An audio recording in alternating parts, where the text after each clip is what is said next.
said, my name is Gayle Trotter. I'm the columnist, and this summer I'm interning with Clear Group Blues Policy Institute. It is my distinct pleasure to introduce our next Ms. Gayle Trotter. Gayle is a political analyst and columnist who's been featured in publications such as The Hill, The Daily Caller, and Town Hall, along with numerous other news outlets across the country.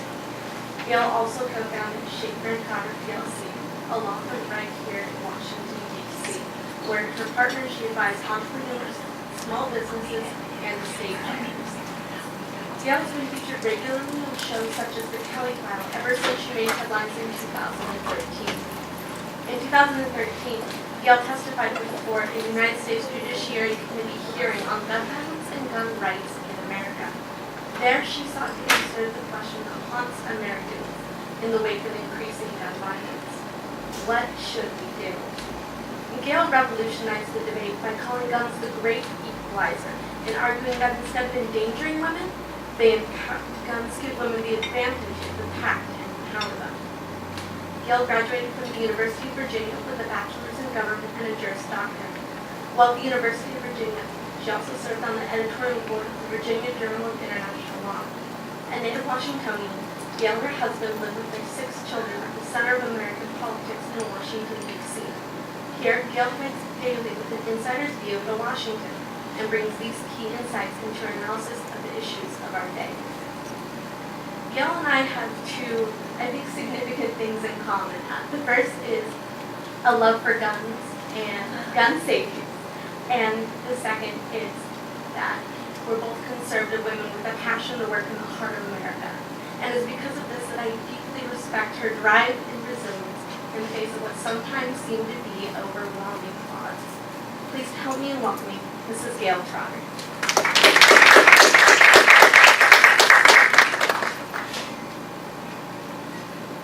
Good afternoon. I am so excited to be with you this afternoon. It's sometimes hard to be a speaker in the late afternoon because everyone has had their sugar from the desserts and their lunch and they've heard all this great information. They're trying to compile it and process it. But I'm so excited to be with you this afternoon. And I want to start off by asking you a question. Let me just move the mic up so I don't have to lean all the time. What do you think is the most important constitutional right that women have under our Bill of Rights?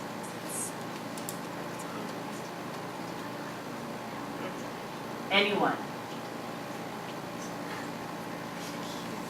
What do you think the most important constitutional right is that we have under our Bill of Rights? And I'll give you a hint. It's in the title of my speech.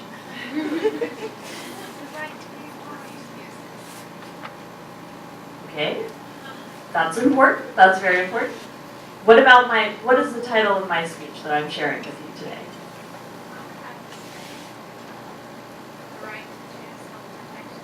Yes, bingo. Bingo, bingo. The Second Amendment.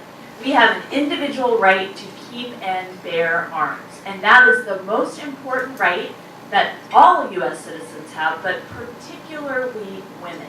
And I want to talk with you today about the history of the Second Amendment. I want to talk to you about what's going on in the discussion about gun violence and violence in our society. And I want to give you a little insight on media bias in this topic. But first, I want to share with you a little bit about my personal experiences with being an advocate for the right to choose self-protection in the public sphere.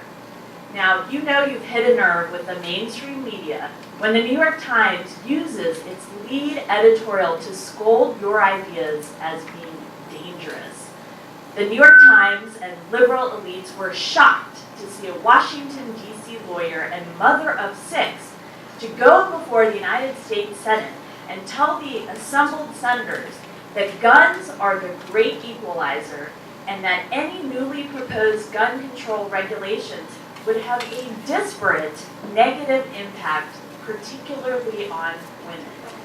Now, I was able to tell the senators that millions of American women want their legislators to protect a woman's right to choose, to defend herself and her family through her Second Amendment right to keep and bear arms.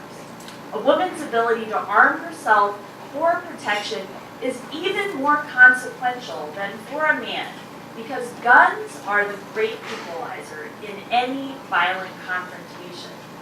Now, if you want to know about the Second Amendment, you might have heard people say, oh, it's just about being in a militia. It's just about having the right to have a gun if you're in the Army or in the National Reserve. But the truth is, lawful self-defense is the key component to the Second Amendment right to keep and bear arms. Now, we have this really important question that we're all thinking about. What should America do about gun violence in our nation? I don't know if you all follow Twitter or social media, but there's a big effort this week to wear orange. And orange is supposed to be a symbol of fighting gun violence and imposing more regulations on individual citizens' right to keep and bear arms. Now, let me first throw out there, we all want a safer society, right? People on the left, people on the right, we have the same goal. The problem is that we differ on whether any particular proposal that is put before our federal government, the legislature, Congress, the president through executive actions, or at the state or local level, we have a different idea whether any particular proposal will actually create a safer society. Now, right now, you may not know this, but private owners have 300 million guns in private hands right now. And the truth is that you will not hear on NBC, you will not hear on CBS, you will not hear on NPR, but the truth is that women can and often do use guns to protect themselves and their loved ones from violence. Now in this talk today, I want to cover 3 points with you. I want to go through the history of the Second Amendment and dispel some of the myths. I want to go through the facts about private gun ownership and public safety. And then I also want to talk about the role of the media and its bias and the media's ideology that influences everyone who pays attention to the stories that are coming out from the media when they're trying to analyze this issue. Now, let's look at the history of the Second Amendment first. The Second Amendment is part of the Bill of Rights, which were adopted at the same time as the Constitution, and it is in the black letter law, what lawyers call the black letter law of the Second Amendment. You can pull a copy of the Constitution and see that it's written in there that the right of the people to keep and bear arms shall not be infringed. Those are the literal words in the text of the Bill of Rights to the Constitution. Now, there are other people, perhaps on the left side of the political spectrum, who believe that we should start inventing new rights. They use a euphemism for this, saying that we have a living Constitution. But the truth is that they want to kill off part of our Constitution that's in the black letter of the Bill of Rights, and that would be the Second Amendment. There's no better example of them trying to create rights and excise rights that they're not fond of than the Second Amendment. The truth is, anybody who knows history understands that armed citizens founded this nation during the American Revolution, and they enshrined gun ownership as one of the critical civil liberties in the Bill of Rights. Now, many people who oppose the Second Amendment would like you to believe that the Second Amendment is just an embarrassing oddity, a quirk that might include flintlock muskets if they were really pushed on it. But the truth is, history completely dispels this myth.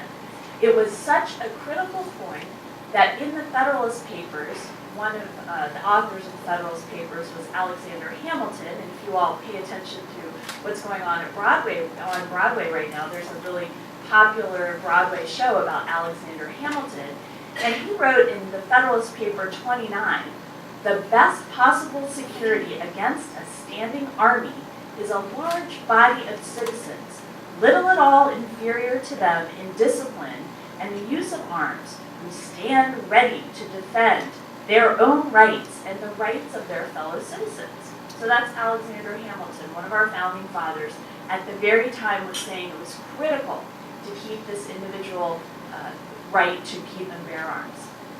Also James Madison, who's one of my other favorite founding fathers, he wrote in Federalist 46 that the people have the ultimate authority the people would develop plans of resistance for any encroachment by the federal government, and he observed that the free and gallant people of the United States, unlike the people of the rest of the world, had the right to bear arms to protect themselves and their citizens, and other citizens. So unlike other individual rights that you think of, and that this is part of my speech title as well, we live in a pro-choice society. That is a right that was created by the Supreme Court that's not in the literal text of the Bill of Rights. But yet, the Second Amendment is in the literal text of the Bill of Rights. So let's dig a little further into the Bill of Rights, the text itself. There are only two other times in the Bill of Rights that we have individual rights that are guaranteed to the people. The first is in the First Amendment, where the people are given a right to assemble and petition their government. Obviously, that's an individual right that each of us has individually in collection with other people, but we, on our own, can go assemble and petition the government for redress of our political desires. The other amendment that is an individual right is the Fourth Amendment. The Fourth Amendment guarantees the right of the people against unreasonable searches and seizures. So if you think about that too, it doesn't make any sense if it's not an individual right. And the key here, when we're looking at self-defense and the Second Amendment and a violent society that has decreased in violence over the last decades, we need to do what works. So when we look at the First Amendment, the right of the people to assemble and petition their government, the Fourth Amendment to be not have unreasonable searches and seizures, and the Second Amendment keeps all of these other rights intact. Now, we had a very important Supreme Court decision in 2008 called D.C. versus Heller, where the court upheld the individual right of a person to have a firearm for traditionally lawful purposes like self-defense. And it's very important to note that the Supreme Court in this opinion said that this right is unconnected with service in the militia. So you'll probably hear this if you get into a discussion with somebody at college or a friend or family member, and they'll say, yeah, I believe in the Second Amendment, but that only deals with the militia. That's only the right to bear arms if you're in a militia. Well, the Supreme Court in 2008 said that's not the case. It's unconnected with service in the militia. Then there was a companion case that applied, the first case, D.C. versus Heller, just concerns the District of Columbia. But we had another case, McDonald, a few years later, that allowed that decision to be applied to all of the states. So those are two very important cases for you to know about if you get into these discussions with anybody. Now, it's very interesting because the liberal dissenters, the Supreme Court justices who did not agree with the majority opinion of the court, they decried the court's announcement of a new constitutional right to own and use firearms for private purposes. Now, these are the same liberal justices who are always looking to invent new rights that have not been granted by the people through their representatives by petitioning the representatives in the legislatures to create these rights. These liberal justices look at the Bill of Rights, see that the Second Amendment is in there in the literal text, and then they decry that the Supreme Court has created a new right. It is completely illogical. I mean, they are the same types of justices who said that the shadowy secretions of the penumbral emanations of the Bill of Rights create new rights like Roe v. Wade. And they are so focused on banning private gun ownership that they want to make sure that, in this case in D.C., that there was no operable firearm that a woman or a man could have in D.C. in order to defend themselves and their families. And if you look at the logic of this opinion, this dissent by the liberal justices, they analyzed it like this. Some citizen in D.C.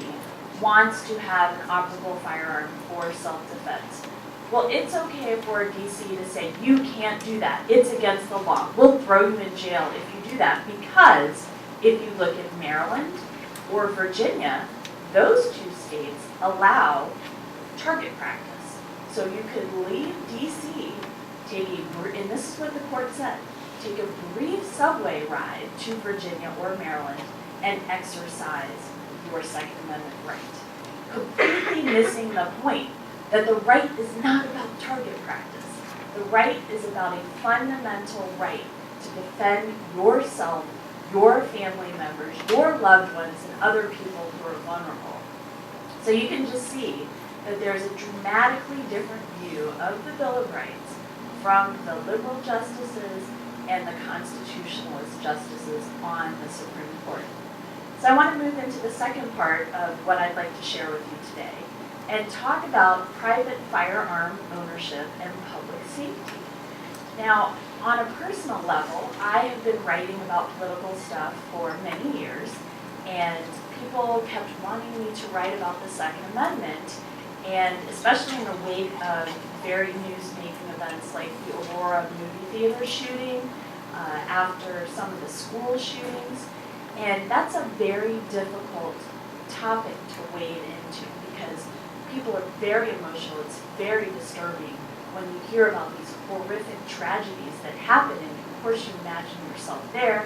You imagine what the parents and the family members have to go through if they learn that one of their loved ones has died in a school, in a college, in a movie theater. So I was looking at how can I communicate to people who are willing to listen a different way to think about the Second Amendment and the individual right to keep and bear arms. Because right after those types of situations happen, everyone has this idea, well, if we just take all the guns away and only cops and military people can have guns, then we'll be able to stop the movie theater shootings and the school shootings. But they don't understand that the truth is very, very different. So I kind of kept my eye out looking for stories, because when you go into the public sphere to try and make legal arguments, it's very important to have a story that illustrates the point that you are trying to persuade people about. So I kept my eyes open looking for a story that tugged at me, at my heart. I do have 6 children, and I read the story about this woman in Oklahoma. She was very young, and her husband had just died from cancer. And while he was in his final days of cancer, he had a lot of prescription drugs that were very valuable on the market that were prescribed to him because he was suffering from cancer. And this young woman had just lost her husband a few days before. She had a 10-month-old son. And one day she's out in the rural area of Oklahoma, and she hears banging on her door. She doesn't answer the door, but behind the door are 2 young men who have decided that they want to break into her house and steal her husband's medication because they're very valuable. So she's there. She decides she's going to call 911 and do the right thing, get the police out there to handle this situation. One of the young men had a foot-long hunting knife, which is a very important point that I'm going to tell you a little more data about later in the story. But I could totally put myself in that situation. You're with a 10-month-old child. You are out in the countryside. There are 2 young, strong men trying to get into your house well, you don't even know why they're trying to get into your house at that point. You just know that they are up to no good. And she called 911. She was on the phone with them, and they said, we cannot get to you in time. And she had a shotgun. And when they finally broke down the door, which demonstrated they were up to absolutely no good, she thought to herself, it's either going to be them or it's going to be my baby, and it's not going to be my baby. And so she shot at them, killed one of the attackers, and the other one fled. Now all this happened when she followed exactly what she was supposed to do. She called the police. They told her they couldn't get there in time. And she had to take action to protect herself and her child. And she couldn't leave the house. There wasn't anywhere to go. It wasn't like she could flee the situation. And that so deeply moved me, that story, in conjunction with all of the other stories that we hear about movie shootings and school shootings, and I thought, I want to get beneath the surface on this. I want to do some research and find out exactly what is going on with violence in our country and gun ownership. And in my research, I realized that guns reverse the balance of power in a violent confrontation. So looking at the Department of Justice website, I found that over 90% of violence in the United States occurs without a firearm being involved.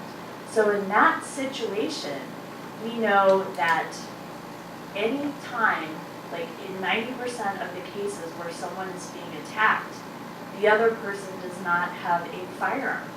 So if you enable the person who's being attacked, who's the would-be victim, to have a firearm and protect that right, then you reverse the balance of power. So you take a violent confrontation of 90% of the time where the person who's being attacked really has no means to protect themselves, and enable them to have a way to fight back and to deter the person who would be the violent assailant, then we are not having enough discussion about that. And on top of that, I did further research. I don't know if you all are familiar with the idea of concealed carry. Concealed carry, you can get licensed in various states. Some states you don't even have to be licensed, you're just allowed to do it.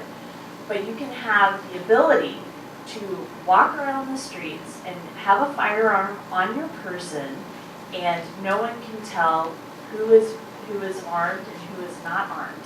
And I did some research on this too, and I found out that John Lott, who's an economist who was previously at the University of Chicago, he's done a lot of research on gun ownership in the United States. He did a research of 10 states over a 15-year period. And of those states that had concealed carry licensure, they had less than half of the shooting deaths and the injuries than states that did not allow concealed carry.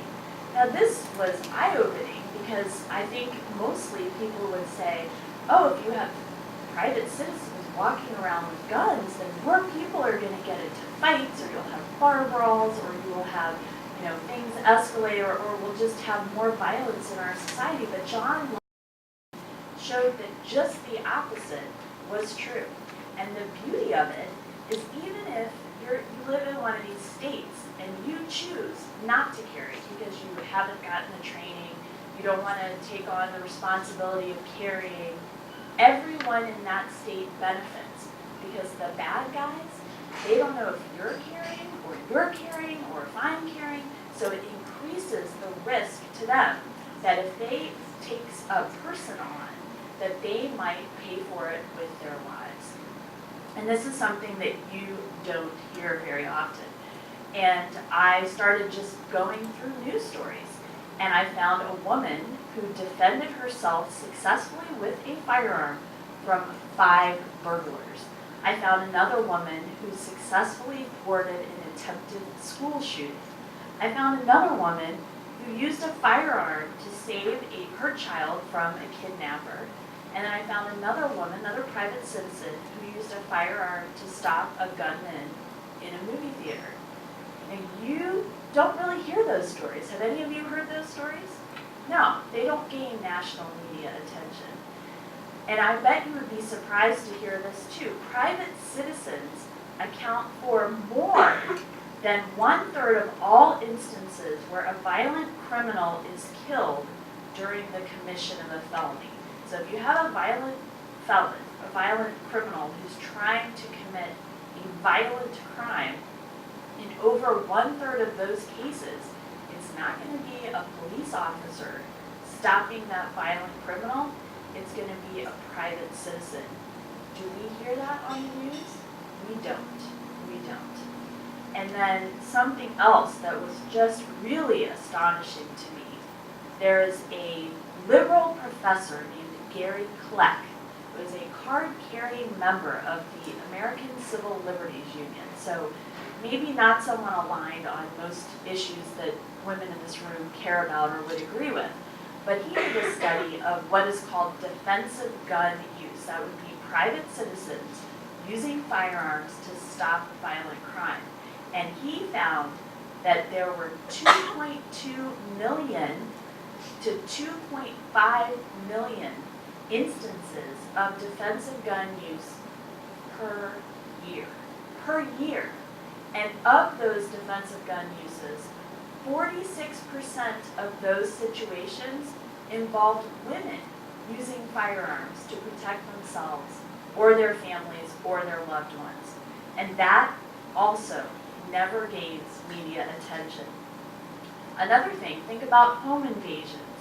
Where homes are having the ability to have firearms in the homes, studies have shown that it reduces the lethality of the attack. So the homes may get burgled or robbed, but if there are firearms in the home, it is less likely that someone will be injured or killed.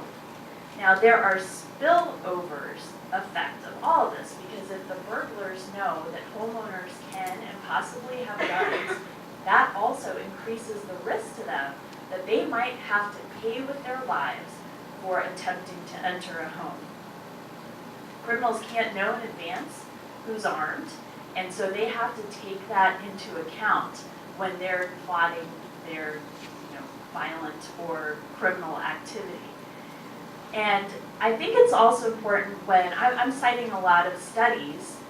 These are not the studies cited by Moms Demand Action. These are not the studies that are cited by Mayor Bloomberg. These are not the studies cited by people who want to impose more gun control on American citizens. They tend to use studies over and over and over again that have already been discredited, that used faulty methodology, had incorrect data, or the conclusions were taken in an extreme way that was not supported by the evidence of the study. For example, there was a guy named Arthur Kellerman who was an Emory University researcher, and he was taking data that had been collected from the relatives of homicide victims. So someone was killed. Some researchers went to the relatives and friends of the person who was killed and said, did the deceased own a gun?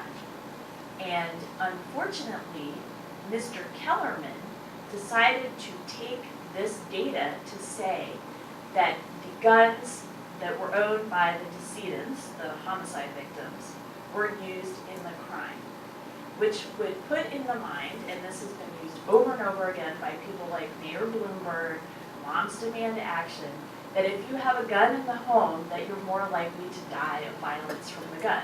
But the truth is, this is a 1993 paper, and anytime someone's citing something that old, you should be critical of it anyway. But of the 444 homicides, only 8 of those deaths involved a gun that had been kept in the home. And if you pull back and actually look at the data, most of the people who had been murdered in the study were strangled, bludgeoned, or killed by a knife or other means. So he undercounted the benefit of defensive gun use because he said that it didn't count as defensive gun use unless the violent attacker was killed. But the truth is, and this is a really important statistic to remember that might surprise you as much as it surprised me, in defensive gun uses, the violent attacker is killed or injured in less than 1% of the cases.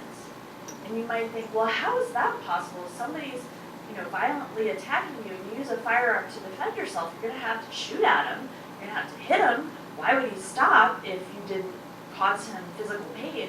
Well, the truth is, criminals maybe are not so smart, but when they're looking down the barrel of a gun, maybe they rethink how much they want to rape, murder, rob, whatever it is that they want to do, because they have self-preservation. So if you remember that, less than 1% of defensive gun uses is the criminal either injured or killed.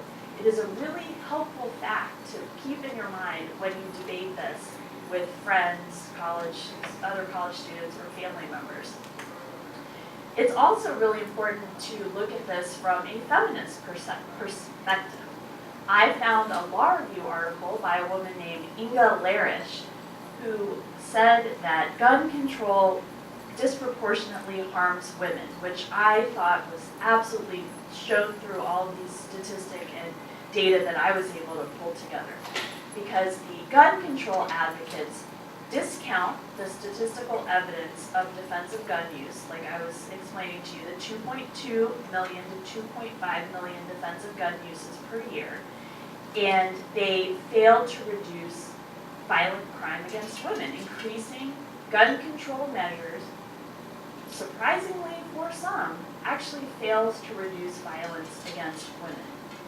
And when we think about, for a woman, what is the most effective thing that she can have to defend herself against violent attack? It would be a firearm. It immediately reverses the balance of power. And if you don't believe this, just think about where we are right now. We're very close to the Capitol. The people in that building, they know that armed security works. They have a Capitol Police Department of 1,800 officers. If you go to the White House, right down Pennsylvania Avenue, there's snipers on the top of the White House. If you go to rock concerts, if you go to banks, if you go to airports, what do they have to protect the people? They have armed security. So we know that armed security works, and we know that a lot of the politicians and the high-profile people who you see on these cute little ads on the internet pushing for more gun control regulations, they rely on armed security in order to protect themselves. When you think about mass shootings, almost all mass shootings have happened in gun-free zones. And we know already there are 20,000 gun laws on the books, and unfortunately, they are either under-enforced, the ones that we have on the books right now, or they're selectively enforced. And President Obama, just as a side note, has been particularly bad at trying to enforce and prosecute those people who violate the federal gun laws. So he's talking out of both sides of his mouth. I also like this quote from President Ronald Reagan when he was shot when he was president. There was an attempted assassination attempt by John Hinckley. And in his first press conference after he was released from the hospital and was able to address the press, he made the point that there were over 20,000 gun laws on the books, and still John Hinckley in Washington, D.C., which has one of the most strict gun restriction regimes in the entire country, John Hinckley was able to get a gun and shoot President Reagan. So he didn't see what law number 20,001 would do to have protected him. I want to move into this other point that I want to share with you today, the role of ideology and bias in the gun violence debate. Now, we know that Hollywood is in particular an advocate towards more gun regulations, more restriction of our rights to defend ourselves. And yet we see movies that Hollywood produces are full of violent, ridiculously violent depictions of gunfights and all sorts of mayhem. And so the part that Hollywood could do to improve a safer society, they don't even take control over the area that they have access to and influence. And yet they want to restrict everyone's rights in furtherance of this idea that if we have just a few more laws, then we'll be able to reduce gun violence in our society. We see this not only in Hollywood, but also with a lot of the leading newspapers. There was a New York newspaper a few years ago that thought it would be a really good idea to publish in the newspaper the names of all registered gun owners, residential gun owners in this one town. And they basically put targets on the backs of these people by saying they had guns in their homes. So they violated the privacy of all these gun permit holders, which asterisk, this is why a lot of people who support the Second Amendment think we should not have gun registries. because the information can be misused and can imperil people's safety. But on the hypocrisy point of this newspaper in New York, the reporter who wrote the story owned an S&W 357 Magnum and had a residence permit of his own in New York City. So he was relying on guns to protect his own safety. And then we look at the medical profession. So when I started having kids, every year you go for a checkup, they hand you a sheet and they say, be careful of this, be careful of that. And they always ask you, do you have a firearm in your home? Which is intended to, they think that they're trying to make your home safer, but it also sends a message to you as a parent saying, you must be irresponsible if you have a firearm in your home. But the truth is, a lot of these, what we would call medical politicians, because they are taking their medical expertise, going out into the national debate about gun violence and trying to make the point, the persuasive argument to increase gun control registration. When I dug into this a little bit, I learned that physicians' negligence causes more deaths every year than firearms. So like Hollywood, instead of the doctors focusing on what they can do to make their profession safer for their patients, they decide to wade into this other area that they have no competence, no expertise in, and restrict our rights. It was very interesting because I found a study by Edgar Suter, who analyzed Arthur Kellerman, the man I was telling you about earlier from Emory University, and he went through a whole bunch of these studies and was able to see that they used faulty methodology, false citations, fabricated data, and there was a complete lack of peer review. I think I must be getting to the end of my speech in question. So I will just say that the media coverage and the sensationalism, another thing that I discovered is that young children are 100 times more likely to die at a house that has a residential pool than in gunplay at a house that has a firearm. They're 100 times. Isn't that a surprising data point that we don't hear from the media? And when we also look at the history of the Second Amendment, we understand, now we know more that the defensive gun use is 2.2 to 2.5 million defensive gun uses a year, and we understand about medical politicians, Hollywood, liberal media, that they are hypocrites about their use of guns and their discussion in this, or their contribution in this debate. I just want to encourage you all, as you go out, the most important right that you have under our Constitution is the right to keep and bear arms, even if you never ever own or use a firearm, because you benefit from those who do. And to paraphrase James Madison, free and gallant women of America, unlike the people of almost every other nation, have the advantage of being armed. And those who care about women's well-being should safeguard their protection by making sure that we defend the Second Amendment, because guns make women safer, and we know that guns are more consequential for women because of size and strength, and over 90% of violent crime happens in the United States without the violent attacker having a firearm.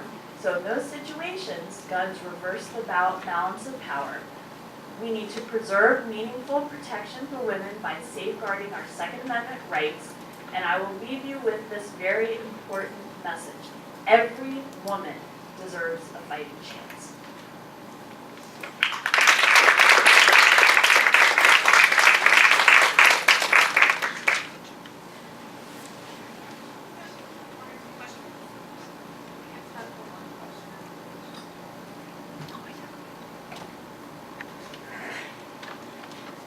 Hi. How do you respond to critics who cite statistics or evidence saying that women are the #1 victims of gun violence, and women in abusive relationships are often victims of gun violence within their own home? Right, that is a great point, and that is one of those studies that is cited over and over again. And if anyone asks me that question, I will explain to them about the 2.2 to 2.5 million defensive gun uses per year, and that 46% of those are women. And anyone who throws out their numbers like there are 33,000 people who die of gun violence every year, you have to be really careful with those numbers and pull it apart, because a vast majority of those are suicides or people who were justifiably killed in a violent confrontation. And it's a very small number who actually die of gun violence, and most of those take place in cities like Chicago, which have very, very strong gun laws. So particularly on the women's issue, the answer to that is the studies that you are relying on are faulty. They use bad methodology. They draw conclusions that you can't draw from that evidence. And that usually silences the people, because they are quoting to you what they heard on NBC. They don't even know who wrote that study. They don't even know the methodology of the data collection that went into that study. So if you push back on that a little bit, it crumbles like a house of cards.